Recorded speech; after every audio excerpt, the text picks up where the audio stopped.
Welcome. Welcome, Dr. Miaken Ziegler of Monarch Family Chiropractic. And it is the second Tuesday of the month. Second Tuesday, we talk spinal hygiene. And tonight we are talking about the importance of muscle strength. It almost seems like a no-brainer in terms of, yes, it's important to have muscle. But as we age, we see that the tendency is to become more frail, to lose muscle mass. And we today are looking at the repercussions of that, as well as what you can do to stop that from happening for you and your loved ones. So I like this quote by Dr. Tina Moore. She's a chiropractor and also naturopathic doctor. Lifting weights and adding a slab of muscle to your body is a non-negotiable as we age. Muscle wasting is a real consequence of aging, so actively battling the loss is necessary. Muscle is insurance as we get older. Muscle is your health insurance. The more muscle you have, the more likely you are able to traverse any type of health condition or stress your body incurs. The more muscle mass you have when you're entering, an emergency room or an urgent care or any doctor's office, the higher likelihood you have of handling and managing that condition. And so that's what I want you to think of. Muscle mass is your health insurance, and you pay the premiums by taking care of your body, right? But it is your responsibility. So why do we care? First, sarcopenia is the medical term for muscle loss or muscle wasting that occurs with age. And we see once you turn 30 years old, muscle loss occurs between 1 to 2% every year. So if you're not actively taking care of your body and building muscle mass, then you are slowly wasting 1 to 2% every year starting at the age of 30. So it's estimated that 10 to 25% of seniors under 70 have sarcopenia, meaning their muscles, they've lost muscle or their muscles are wasting away.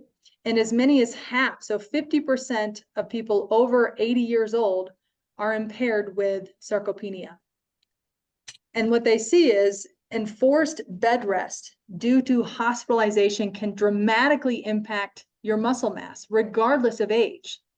So in 2 weeks time frame of being on bed rest, you can lose 5% of muscle mass. By day 3, you're losing 10% of a quad muscle, which is pretty significant. You'll hear people who get sick and say, man, I was doing so well. I was building up my muscles. It's so easy for it to waste away. And then I've got, it's not like I can build up that 5% of muscle lost in a 2-week time frame, or 10% of that quad muscle lost in 23 days. It takes work to build that up.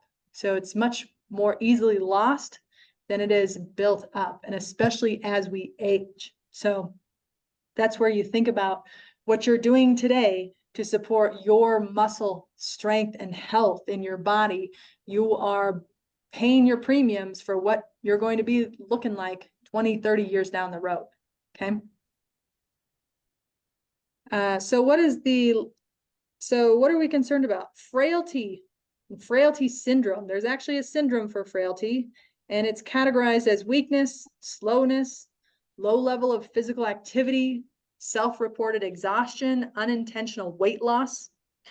And in 2017, a study involving 122,000 adults in the US and Europe found that all-cause mortality rate for people with a hip fracture doubled over the course of 12 years compared to those same set of adults without a hip fracture.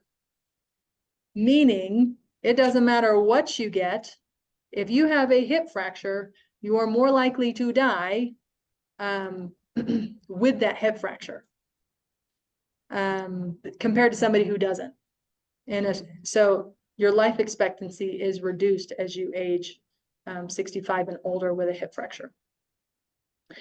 And I mean, typically we see that as we get older, a hip fracture or a hip break is really the pinnacle of a cascade of events that take place after that, of more medical health concerns, more conditions, less, I mean, it is frailty syndrome. You're weaker, you're slower, you're less likely to be active, you don't feel good, so you don't take part in activity as often. Then you're getting tired, fatigued, exhausted, and now you're losing weight.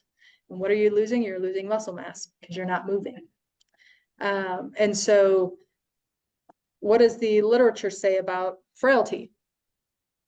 Let's just look at this here. Let me move this over. So this was a study done in 2018 looking at frailty and pre-frailty in middle-aged and older adults with multiple morbidity and mortality. And the methods that they used, they looked at 5 categories: weight loss, exhaustion, grip strength, low activity level, and slow walking pace. And if you met 3 or more of these criteria, then you were deemed frail. 1 or 2 were pre-frail, okay? And they said frailty was significantly more associated with multiple morbidity in those with 4 or more long-term conditions. Those who had socioeconomic deprivation, those who smoke, were obese, and infrequent alcohol consumption. So if you have multiple conditions that you've been diagnosed with, you're carrying more weight, you're smoking, you're of a lower socioeconomic status, then you are more likely to be frail. And the top 5 long-term conditions associated with frailty were MS, so multiple sclerosis, chronic fatigue syndrome, lung issues, obstructive pulmonary disease, connective tissue disease, and diabetes. And it's oftentimes more associated, let's see, pre-frailty and frailty were significantly associated with mortality for all ages for both men and women. So when you are more frail, you are more likely to die at an earlier age, okay? Let's look at the next one. Frailty implications for clinical practice and public health. Having frailty places a person at increased risk of adverse outcomes, including falls, hospitalizations, and mortality. An older adult is more at risk of developing frailty, and risk levels are substantially higher among those with comorbidities, meaning multiple conditions or multiple diagnoses, socioeconomic position, poor diet, sedentary lifestyle. Okay. I bring these up because there is a reality that when we, depending on our socioeconomic status, right, that may be more challenging to change compared to diet, being sedentary. I mean, when you look at a lot of the chronic diseases, those are all lifestyle-based diseases. So we all have to take responsibility here to start changing our lifestyle choices where we can. And again, we're setting ourselves up on where we are in our trajectory of health when we're in our 40s, 50s, 60s, and so on and so forth. There's another study, associations of physical inactivity and COVID-19 outcomes. So this found that those people who were consistently inactive were 191% more likely to be hospitalized and 391% more likely to die than those who were consistently active when they contracted COVID. Those are massive numbers. So if you are inactive, you are sedentary, there was almost a 200% chance you were going to be hospitalized more than the person who was active. Almost a 400% chance that you were going to die from it once you entered into the hospital. I mean, we all know there's benefits to being active. And if anything, put it on, and I would say being active, having an active lifestyle, having good muscle mass, taking care of your body. COVID put it on the stage in terms of how poor our health has become, especially when we looked at how we were able to handle, COVID in terms of our health. So strong muscles. Strong muscles are required for mobility, balance, and the ability to live independently. When you have reserve muscle mass, it increases your chances of survival when you're sick or you're hospitalized. Okay. So if you are not actively building muscle, if you are not lifting weights and lifting your body, you are aging faster. So lack of muscle mass leads to exponentially higher risk of injury, worse metabolic health, to poor metabolic health and other health conditions. You're looking at metabolic disease. Metabolic is the disease is a precursor to diabetes. Okay. And this is why we care. This was a study done this was in 2022. Only 7% of American adults have good cardiometabolic health. 7%. That means it's less than 1 in 10. More like 1 in 12, 1 in 14 people, American people, are metabolically sound and healthy.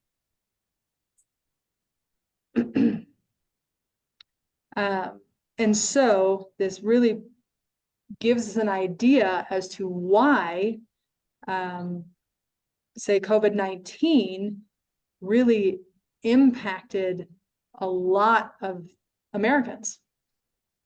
Our health was not in a state to, handle frankly, any sickness, right? I mean, we're really moving into, we're just really unhealthy as a nation. And if we want to experience the standard American life, then we continue to do the standard American choices. If we want a different lifestyle, if we want a different health, if we want a different outcome, if we want to live differently when we are into our 60s, 70s, and 80s, we got to start making different decisions now. And it can't look like the standard American choices. That's the standard American diet. That's the standard American sedentary lifestyle. That's the standard American,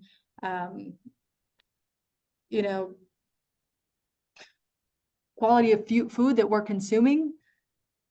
We are just a sick nation. And that's why I really appreciate and honor everybody who chooses to show up in this office. Because sadly, chiropractic is not a standard practice for the majority of people living in America. I mean, people will visit chiropractors, but they're not consistently under chiropractic care. So for those people who have been consistently under chiropractic care for years, for 1 year, 2 year, 3 year, 10 years, that is really honorable. That is making a choice that goes against what is the standard American is choosing to do. So you're saying yes to a different trajectory and a different future. So let's go back to, I think I skipped a page here. Okay, so quickly, poor metabolic health. Now this is 93% of Americans. Poor metabolic health leads to increased obesity rates, cardiovascular disease, the first sign being high blood pressure, organ damage body-wide, brain shrinkage and inflammation, which leads to dementia, osteoarthritis, osteoporosis, body-wide inflammation, cancer, infertility, hormonal imbalances, epigenetic impacts on offspring, genetically setting them up for obesity and metabolic dysfunction. So if a mom is overweight or obese and she is pregnant, the likelihood of the kiddo having, I think it's obesity, is like 6 times more. I think cancer 4 times more. So there is an epigenetic component of what you're passing on to your offspring. Immune suppression, higher risk of poor outcomes with infection, viruses, pneumonia. So, there's a lot of people who already are dealing with some of these things, and it takes, you've got to really take an active role to shift and change your state of your health to move the needle in terms of the direction you're moving. So how can you get an idea as to if you have indicators of metabolic stress? You have to meet 3 of these 5 criteria. The most, these are internationally recognized standards to officially be diagnosed with metabolic syndrome, which is the precursor to diabetes, insulin resistance, which is, again, a lot of experts say insulin resistance and pre-diabetes is the start of any chronic disease. But the biggest telltale sign is waist circumference.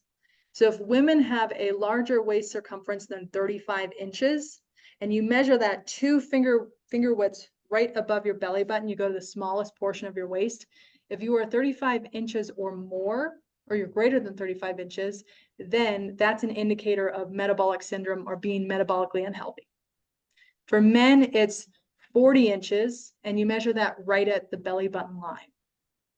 That is one of the biggest indicators that there's a metabolic stress happening in the body. Now you couple it with a blood pressure greater than 130/85, fasting triglyceride levels of 150 and above. If you're fasting HDL, cholesterol levels are increased. We're looking at fasting blood sugar greater than 100 milligrams per deciliter. If there's 3 out of 5 criteria met here, that indicates you have metabolic syndrome, meaning you are a part of this category of people, meaning, you're on this timeline to experience any of these things. Could be 5 years down the road, could be 20, 30, 40. Okay. And all of us are in this. I mean, there's only a small percentage, right? So we've all got to take responsibility. If we're seeing these, or if you're going to start a practice of choosing different foods and eating more intentional, if you're going to start lifting weights, I would, get baseline numbers. Make sure you're taking your waist circumference, get baseline numbers here, and then every 6 months or every 3 months, you can, measure your waist circumference easily, but you're going to consistently measure those to see, okay, what are the choices that I'm making and how is that impacting my body composition and where I'm carrying weight? How is that impacting my blood pressure? Or you can get blood labs here to look at blood sugar, cholesterol, and triglycerides. But this is something, if you really want to take an active role, you can monitor this yourself. Of course, blood labs, you'll have to, order those tests or go to a doctor who can do that, to start really gauging your choices and the trajectory you're on, right? But the big one we know is that if you've got good, healthy, strong muscles, that is going to support, again, be your health insurance for, counteracting this metabolic stress. So it has to be multifaceted in terms of how you're addressing your overall well-being. It's 100% a lifestyle disease when you're talking about cardiovascular, metabolic syndrome. So I would say if you're not really doing anything now, I would start by walking 30 minutes a day and walking outside preferably. Then you can start by lifting weights. And I would say if you're not doing anything now, you can start with body weights. And I would focus on movements that are going to build the big muscles, like the glutes back here.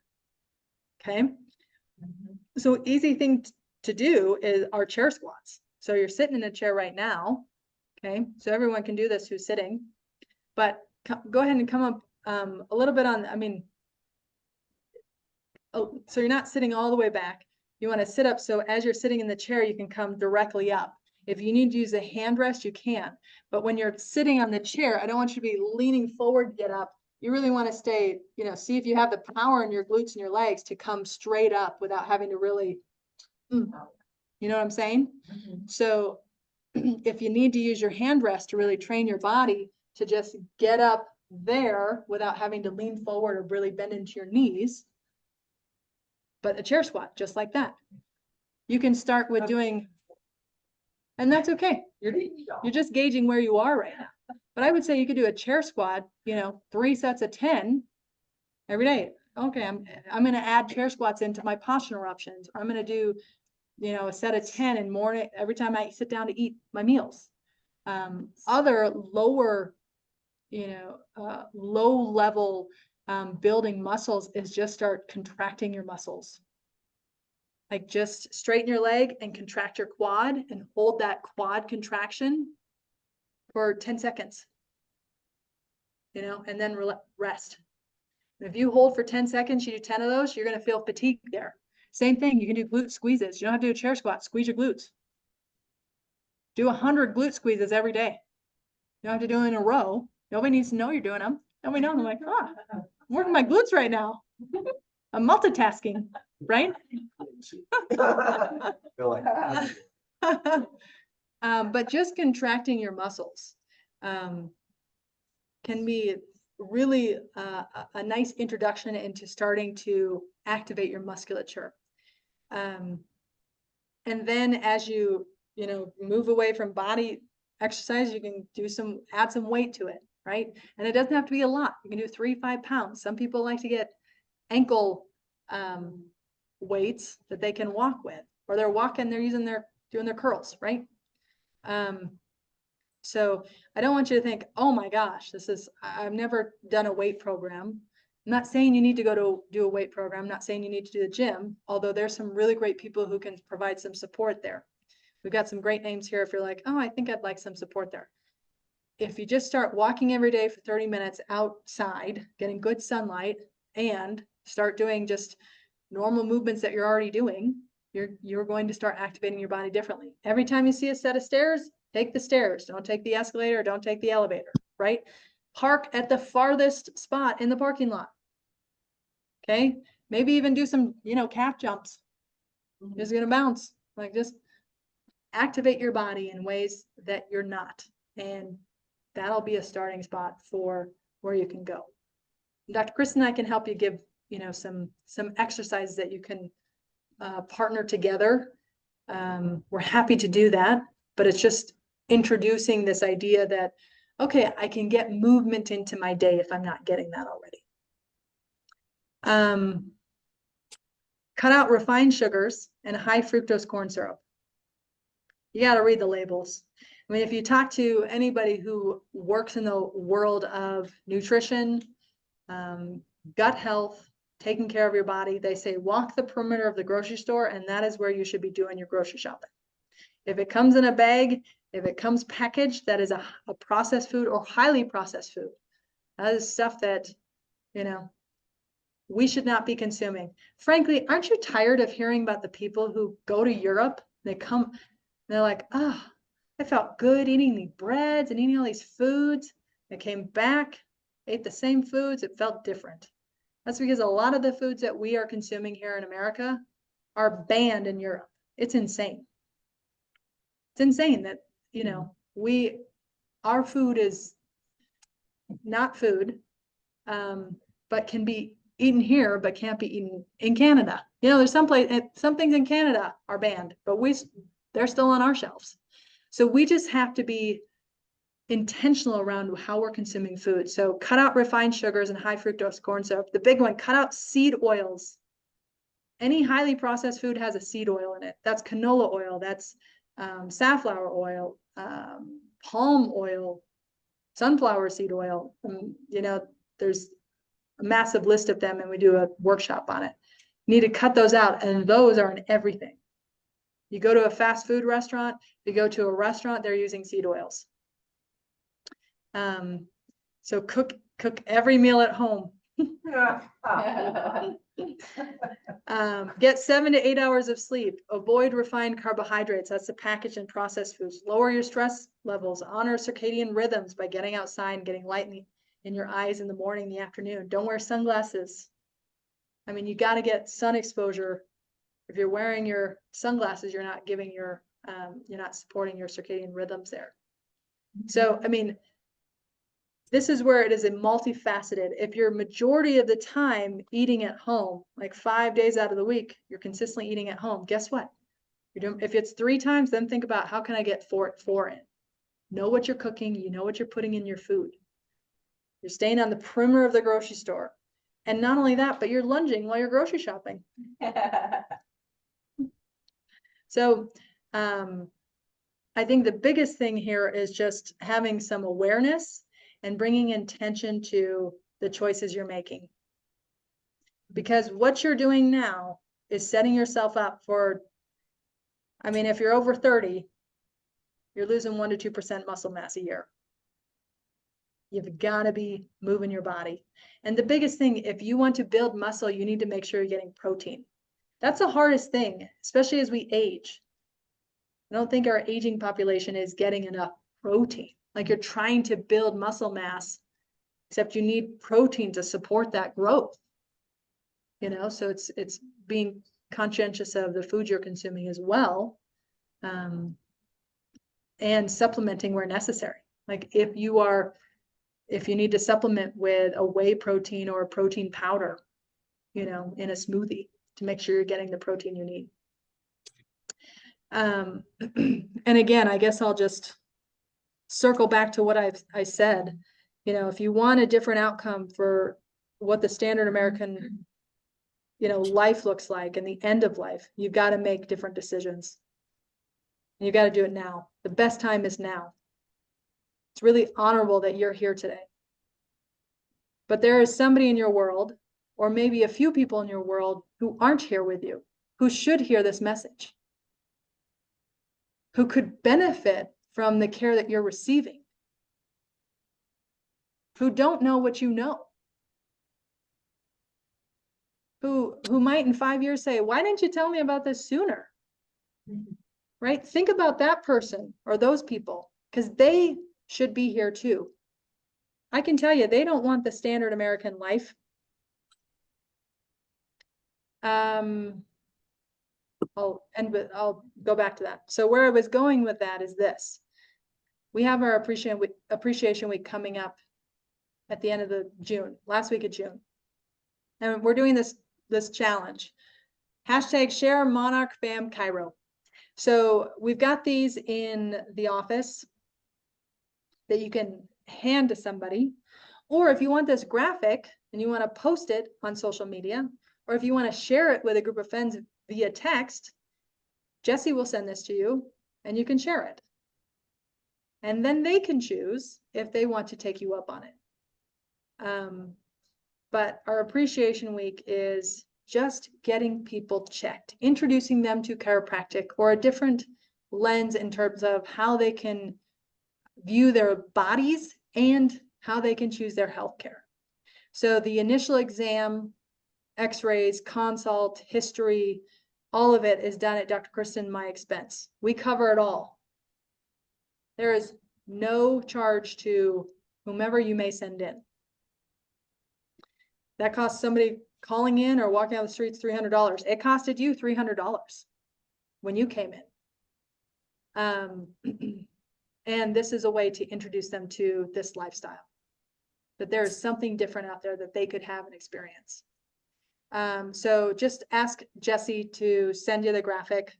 And then we've got our Patient Appreciation Week times up. So I would say send them a picture of the times we have available. They can just call us, say, hey, Kathy sent me in. Hey, Don sent me in. Hey, Domino sent me in. We'll say, we got it. Take care of you, right? So that's my ask of you. Who is not here right now? Who is in your circles that should be? And it's on them. You can be the messenger. It's on them and what they choose to do, right? If you're doing it if you really believe that chiropractic has been a life changer, has shifted your trajectory and what could be, if it's changed your life, then why not give somebody else the opportunity to change theirs? It's their responsibility and they can choose to do it or not. But it's not on you to make that decision for them, right? You're just the messenger. So this is where we'll end. We do not stop exercising because we grow old. We grow old because we stop exercising. So a 60-year-old person who's exercised for 20 years will look 40. A 60-year-old person who's never exercised will look 80. We all know those vibrant, thriving individuals who are expressing health in the most phenomenal way. You say, how old are you? Look at you, Don. And look at you, Jesse. And then we know there's people who say, really? How old are you? And you think, oh, I thought you were 10 years older, of how you're moving and how you're carrying yourself and how you're experiencing the world, right? We want vitality and vibrancy for everybody. It takes a lot of work to be healthy, but it is a full-time job when you're sick. So thank you for being here. I appreciate you. And we look forward to seeing you in the office when you're in for your adjustment. And if there's anything Dr. Kristen and I can support you with, please let us know. We are here to help you and we love you. We want the best for you and yours. So we'll see you when you're in. Dr. Miaken of Monarch Family Chiropractic. And that's where we'll end.